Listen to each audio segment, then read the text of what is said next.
सीधा आपको चंडीगढ़ लिए चलते हैं। हरियाणा के मुख्यमंत्री नैब सिंह सैनी क्या कुछ बोल रहे हैं, सुनते हैं। लेकर के हम सब के लिए ये बड़े गर्व की बात है, लंबे समय के बाद भगवान श्री राम का भव्य और दिव्य रूप देखने को मिला है।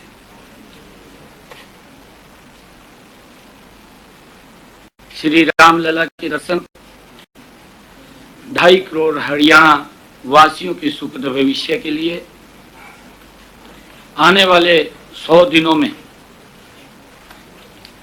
हम कड़ी मेहनत का संकल्प लेते हुए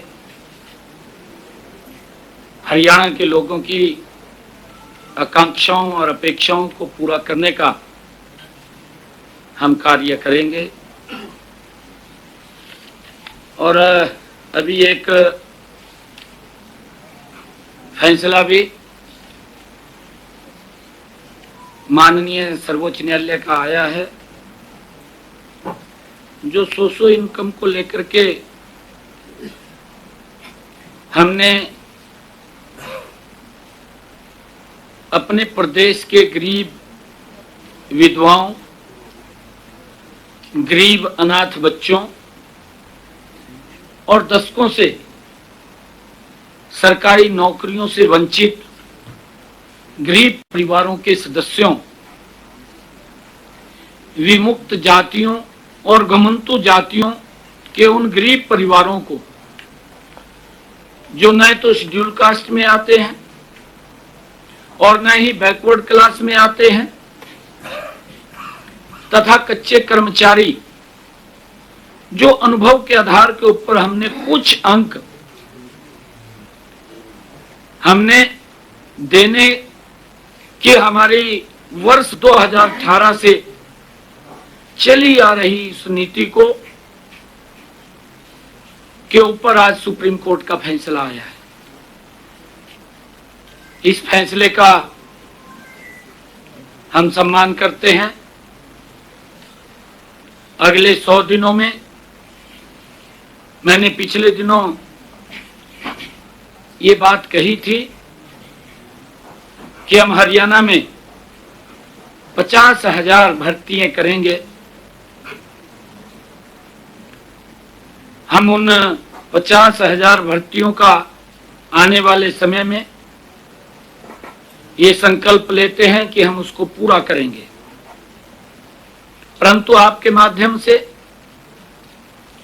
आज मैं 5 बातें हरियाणा के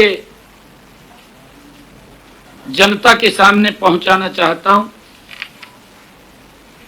हमारी सामाजिक आर्थिक नीति अंत्योदय पर आधारित है। हम इस नीति पर अडिग थे, अडिग रहेंगे, अडिग हैं। जिन हजारों युवाओं ने आज इस नीति के बल पर हरियाणा सरकार में ज्वाइनिंग की है, किसी को भी निकलने नहीं दिया जाएगा। आज इस फैसले से सीईटी के एग्जाम पर कोई सवालिया निशान नहीं है। कांग्रेस के लोग इस फैसले पर ओछी राजनीति के लिए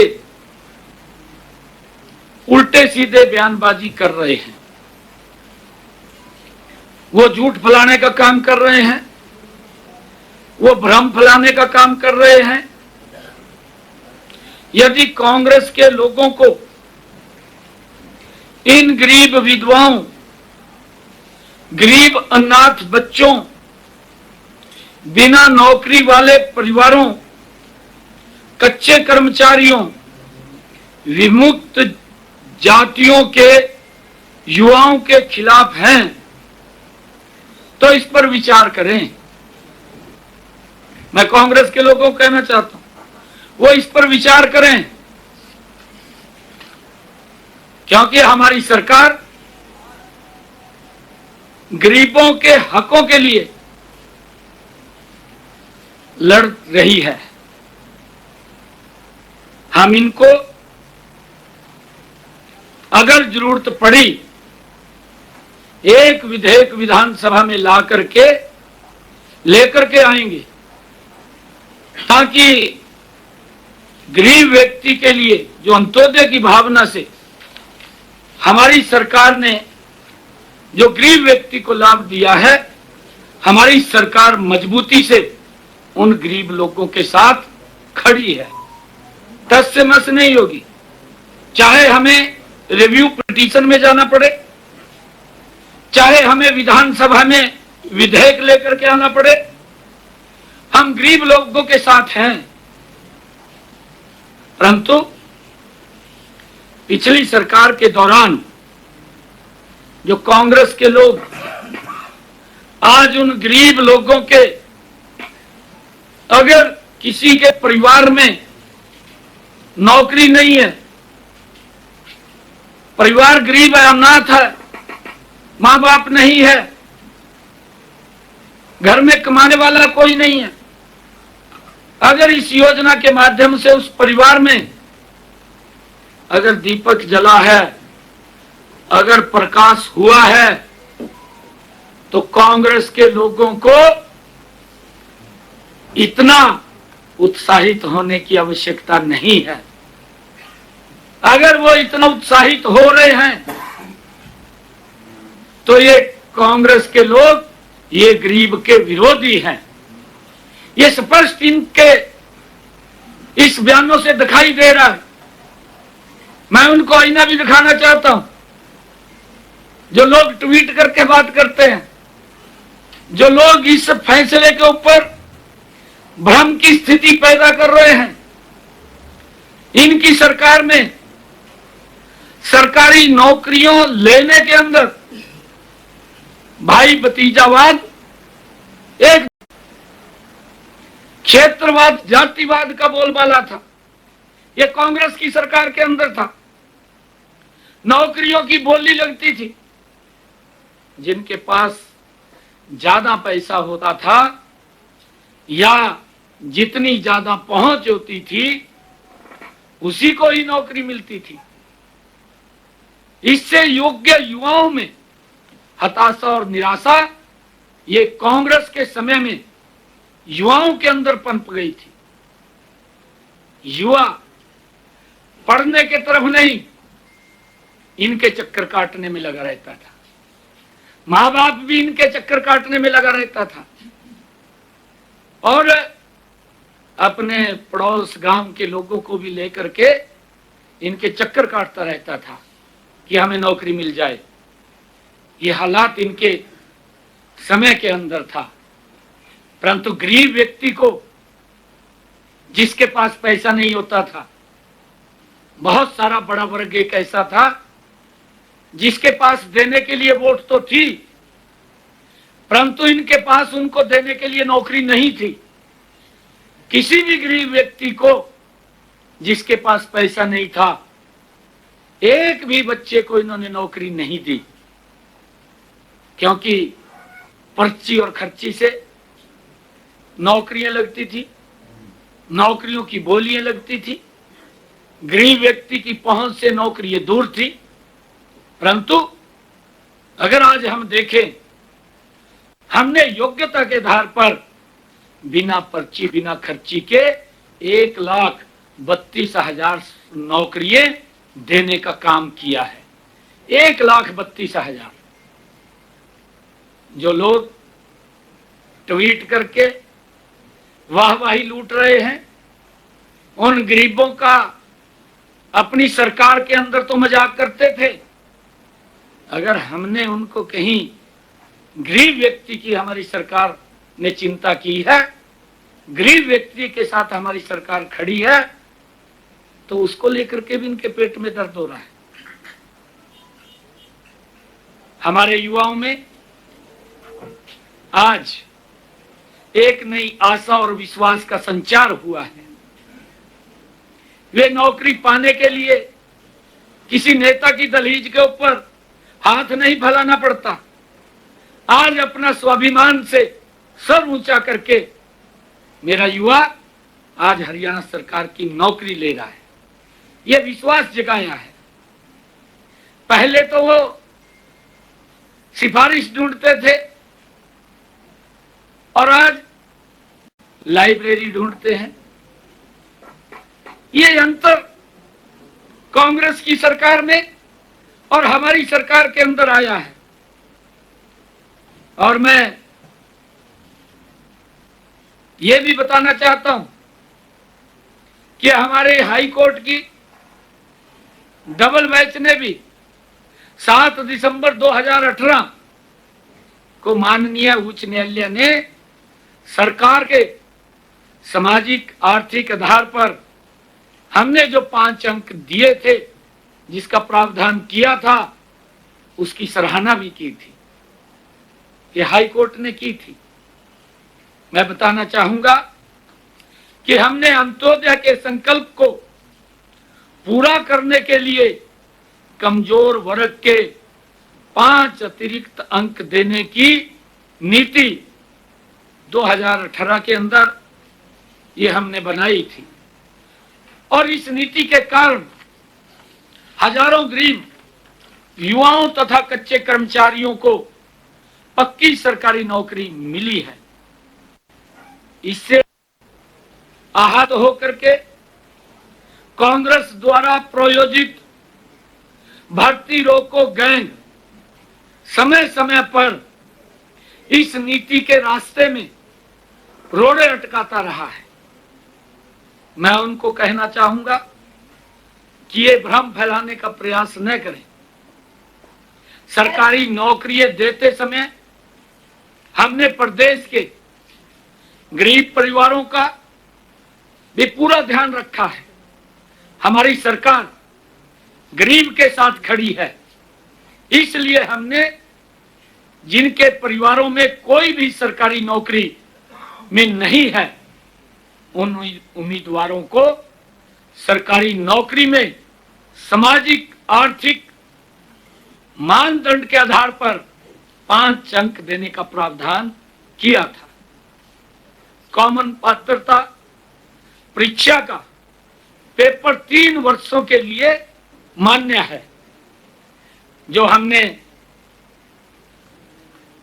पेपर सीईटी का लिया, उस सीईटी के अंदर ये हमारे कांग्रेस के कैसे नेता हैं जिसको जानकारियां भी अधूरी रहती हैं, और वो एकदम से कोई भी निर्णय आता है, उस निर्णय की जड़ों में जाने की बजाय तुरंत एकदम भ्रम की स्थिति और झूठ फैलाने का काम करता है। और उस व्यक्ति ने, मैं हैरान इस बात से हूं कि वो बुद्धिजीवी भी बनता है, परंतु किस प्रकार से वो एकदम से उतावला हो जाता है। मैं तो ये कहना चाहूंगा कि कांग्रेस की सरकार ये अपने गिरेबान में झांक करके देखे अपने समय के कार्यकाल को, जिस कार्यकाल के अंदर वो मंत्री भी रहा है, जिस कार्यकाल में इस विधानसभा का सदस्य भी रहा है। ट्वीट करके सुरजेवाला साहब ने ये आरोप लगाए हैं। उन्होंने कहा कि ग्रुप डी में 13,50,000 अभ्यर्थियों ने रजिस्ट्रेशन किया और जिसमें 13,657 कुल पद थे। बिल्कुल ठीक कहा, हम इसका विरोध नहीं कर रहे हैं, परंतु मैं उसको बताना चाहता हूं कि 13,50,000 अभ्यर्थियों ने इसमें रजिस्ट्रेशन किया। 9.5 लाख युवाओं ने पेपर में उन्होंने सीईटी का पेपर दिया और 4,20,000 युवा ने क्वालिफाई किया। जो मैंने कहा है कि वो 3 वर्ष के लिए मान्य है और इस पेपर में कोई भी सोर्स ऑफ इनकम का सवाल ही नहीं है। सीईटी से ही हम अगर किसी डिपार्टमेंट के अंदर कहीं आवश्यकता पड़ती है तो हम इसी सीईटी से जिन्होंने क्वालिफाई किया है इसी से उठा करके ही उन बच्चों को रजिस्टर करने का काम करते हैं। ऐसे 11,000 युवाओं ने अपनी नौकरी को ज्वाइन किया है और उसमें से 2,657 ऐसे बच्चे थे कि जो इस सोशो इनकम के कारण वो ज्वाइन करने थे, परंतु अभी हमने इन बच्चों के रिजल्ट को रोका हुआ था, हमने उनको ज्वाइन नहीं किया। और 11,000 जो बच्चे हैं जिन्होंने ज्वाइन किया है उनको किसी प्रकार की कोई दिक्कत कोई समस्या नहीं है। मैं इसीलिए कहना चाहता हूं कि वो भ्रम की स्थिति ना फैलाए, एकदम ही वो उतावला हो जाता है। अरे अपने गिरेबान में तो जहां तू पहले तेरी सरकार क्या काम करती थी, तेरी सरकार के अंदर तो जिसमें तू मंत्री था किस प्रकार से नौकरियां बिकती थी उसका कोई सिस्टम भी नहीं था और कोर्ट इनको आईना दिखाने का काम करता था, उन बच्चों को भी बाहर करता था। परंतु आज मैं ये बात कहने के लिए आया हूं कि इन 11,000 बच्चों को किसी प्रकार की कोई भी दिक्कत समस्या नहीं है, ये मैं कहने के लिए आया हूं। और जहां तक इन्होंने एक और बात की है ग्रुप सी की, ग्रुप सी की भी इसने ट्वीट करके, क्योंकि ये उसकी जानकारी तो इसको होती नहीं है, ऐसी इनके मुखिया हैं पार्टी के, उसको भी कोई लिख करके दे देता है और वो पढ़ करके बोल देते हैं सेम पोजीशन इसकी है, ये भी उसको कोई लिख करके देता है, उसको पढ़ देता है, उसकी जानकारी में नहीं जाता।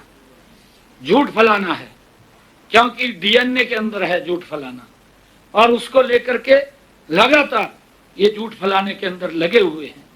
इन्होंने जो ग्रुप सी की नौकरियों के बारे में भी बात कही है, इसमें 10,000 से अधिक युवाओं ने 2,000 पदों के लिए पेपर दिया, वो भी सीईटी से था।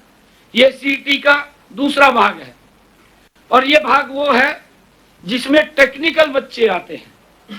और जब इनको बुलाया गया, क्योंकि उसके अंदर 4 टाइम हम बच्चों को बुलाते थे, सीईटी के अंदर हमारे पास इतने बच्चे ही नहीं थे कि 4 टाइम हम बुलाएं।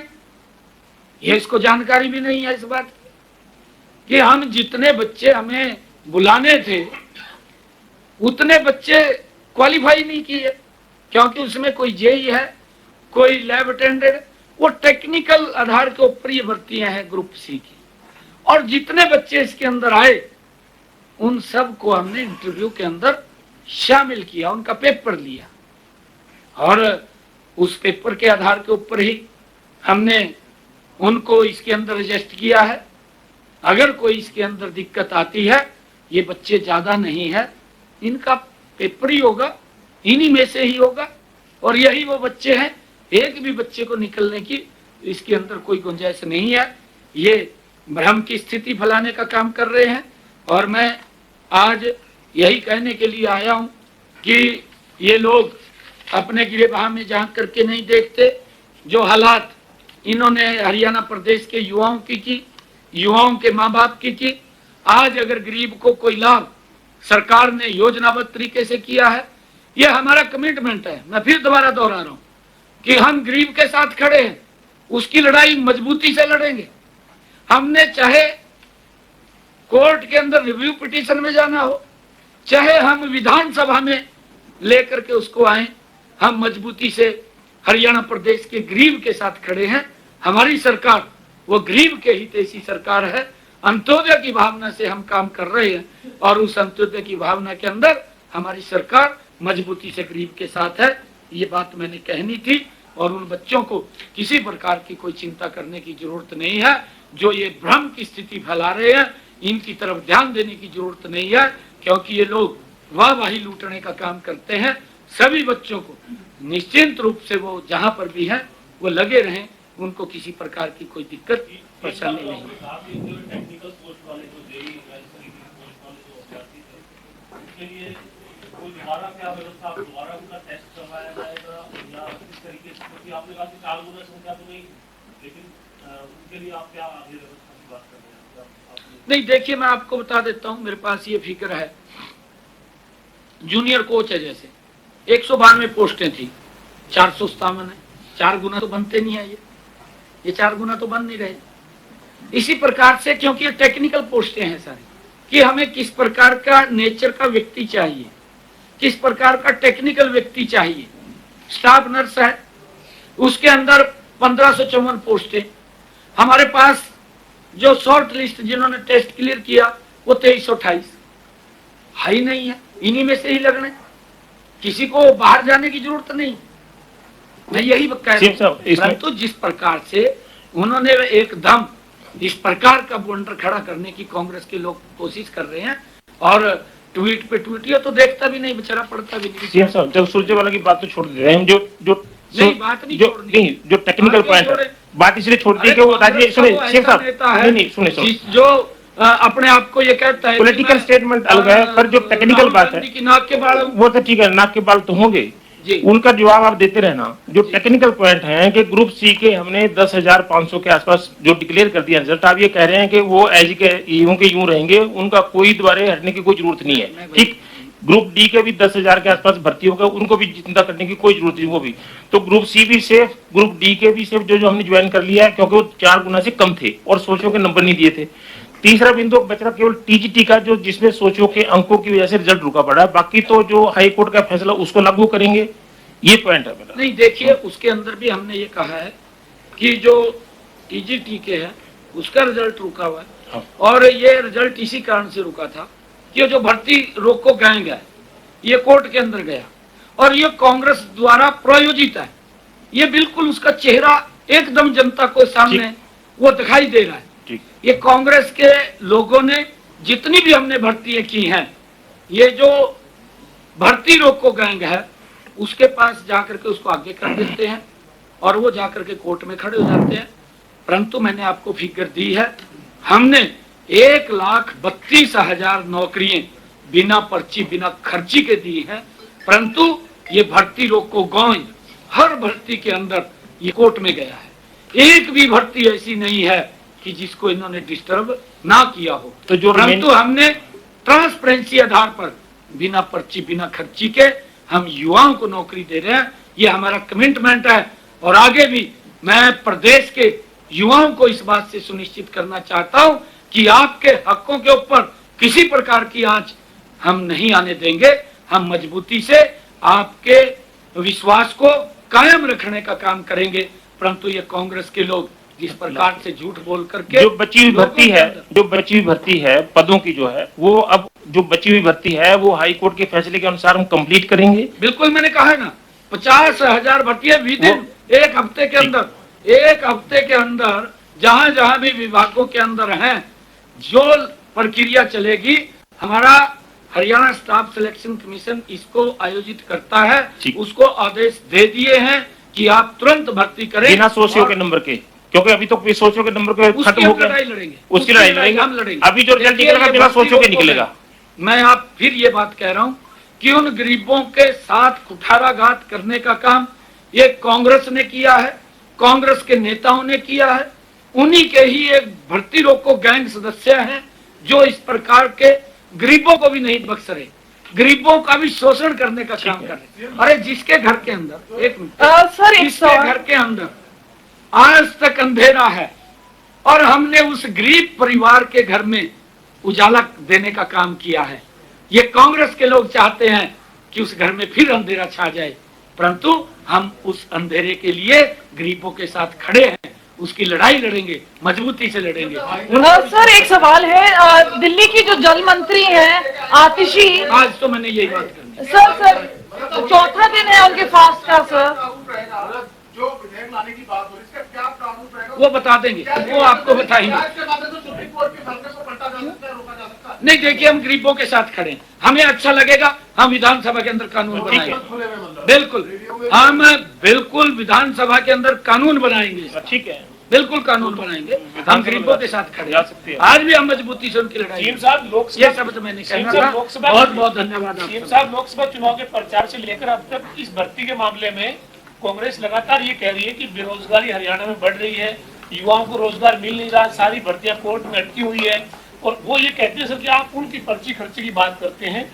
वो कह रहे हैं कि पिछले 8-9 साल में हरियाणा स्टाफ सिलेक्शन कमीशन पर आरोप लगे, एचपीएससी में पैसे पकड़े गए, ये सभी बातें कही जा रही है सर। क्या पवन जी, मैंने पहले भी कहा है, मैं दोबारा रिपीट कर रहा हूं, मैंने कई जगह कहा है, कांग्रेस के मुखिया जो 2004 से लेकर के 14 तक रहे, 10 साल, भूपेंद्र सिंह हुड्डा, रणदीप सुरजेवाला जो सरकार के अंदर था, श्वेत पत्र जारी करके बताए। मैं फिर आज कह रहा हूं, मैं खुले मंच से आज पूरे प्रदेश की जनता को आपके माध्यम से मैं फिर ये बात कह रहा हूं, मैं कांग्रेस के लोगों को, भूपेंद्र सिंह हुड्डा को कह रहा हूं कि वो श्वेत पत्र जारी करे 10 सालों में कितने युवाओं को रोजगार दिया है। वो आज भर्ती की बात कर रहे हैं ना, मैं बड़े विश्वास के साथ कह रहा हूं कि हमने 9.5 वर्षों के अंदर 1,32,000 भर्तियां बिना पर्ची बिना खर्ची के की हैं। 50,000 की मैंने घोषणा की है, आने वाले 2 महीने के अंदर 50,000 और भर्तियां करेंगे। वो भी बताएं श्वेत पत्र जारी करके कि हमने इतनी भर्तियां की हैं, किस आधार के ऊपर की है, क्या भ्रष्टाचार होता था, किसकी पर्ची चलती थी, किसकी खर्ची चलती थी, उसका भी बताने का काम करें।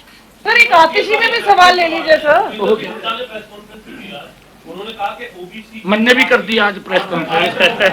आर्थिक आय जो आपने बढ़ाई है 6 से 8 लाख, वो उन्होंने डिमांड की थी विधानसभा में। फिर करी क्यों नहीं उन्होंने क्यों नहीं करी? ये करनी चाहिए थी। मनोहर सरकार अरे भूपेंद्र हुड्डा ने करनी चाहिए थी। अरे ओबीसी का शोषण किया इन लोगों ने, इनको तो वोट बैंक के रूप में देखते थे, ओबीसी को, उनको अधिकार नहीं देते थे, ये अधिकार भी हमने दिया है। पर सेंटर की और आदेश है तो अभी केंद्र के अंदर भी मोदी जी ने ओबीसी समाज को सम्मान दिया है। Thank you.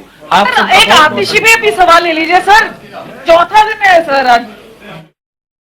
आपको बता दें, मुख्यमंत्री नायब सिंह सैनी ने प्रेस कॉन्फ्रेंस करते हुए सुप्रीम कोर्ट द्वारा आए फैसले को लेकर विस्तार से अपनी बात रखी है। कई अहम जानकारियां साझा करते नजर आए सीएम। हमारी सामाजिक आर्थिक नीति को लेकर उन्होंने बात की। सुप्रीम कोर्ट के फैसले का सम्मान करते हैं, किसी की नौकरी हटने नहीं दी जाएगी, ये भी सीएम ने कहा है। तो साथ ही उन्होंने कहा कि कांग्रेस इस फैसले के जरिए ओछी राजनीति करने की कोशिश कर रही है। विधानसभा में विधेयक लेकर आने की बात भी उन्होंने की और साथ ही उन्होंने कहा कि इसके लिए रिव्यू पिटीशन दायर की जाएगी।